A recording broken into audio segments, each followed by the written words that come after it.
जर तुम्हाला real estate व्यवहारांबद्दल संपूर्ण माहिती हवी असेल तर आमच्या YouTube चॅनलला सबस्क्राईब करा आणि नवनवीन व्हिडिओ अपडेट्स मिळवा। सबस्क्राईब करा आणि तुमच्या रिअल इस्टेट नॉलेज मध्ये भर घाला।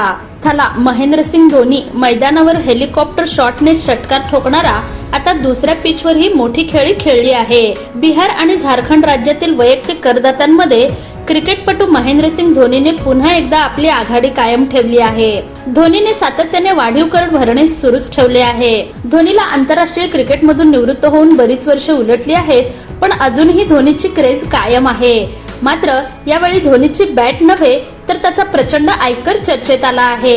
आयकर विभागाच्या ताज्या आकडेवारीनुसार बिहार आणि झारखंडमध्ये धोनी सर्वाधिक कर भरणारा व्यक्ती ठरला आहे। धोनी केवळ क्रिकेटच्या मैदानावरच नाही तर कर भरण्यातही कॅप्टन कूल आहे।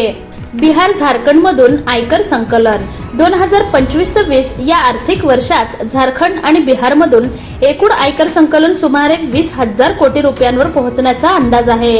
या दोन्ही राज्यांमध्ये मिळून माजी भारतीय क्रिकेट कर्णधार धोनी सर्वाधिक वैयक्तिक टॅक्स पेयर आहे, असे आयकर विभागाच्या एका वरिष्ठ अधिकाऱ्याने गुरुवारी सांगितले।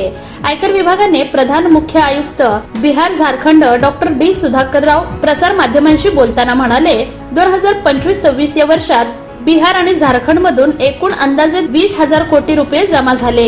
यापैकी 12,000 कोटी रुपये एकट्या झारखंड मधून जमा झाले। ते पुढे म्हणाले की गेल्या आर्थिक वर्षात MS धोनी हा बिहार आणि झारखंड या दोन्ही राज्यांमध्ये मिळून सर्वाधिक वैयक्तिक कर भरणारा होता। मात्र धोनीच्या निव्वळ कर परताव्याची माहिती उघड करणे त्यांनी टाळले। MS धोनीने किती इन्कम टॅक्स भरला तर गेल्या आर्थिक वर्षात धोनीने 50 कोटी रुपयांहून अधिक आगाऊ कर जमा केल्याचे अहवाल समोर आले आहे, पण अद्याप आयकर विभागाकडून या वृत्ताला दुजोरा दिलेला नाही। आयकर विभागाने अचूक रक्कम अधिकृतपणे जाहीर केली नसली तरी बिहार आणि झारखंडमध्ये मुख्य आयकर आयुक्त डॉक्टर डी सुधाकर राव यांनी पुष्टी केली आहे की वैयक्तिक कर भरण्याच्या बाबतीत धोनी दोन्ही राज्यांमध्ये पहिल्या क्रमांकावर आहे। धोनीची विविध व्यावसायिक उपक्रम, जाहिराती आणि IPL मधील कमाईवर टॅक्स भरला आहे।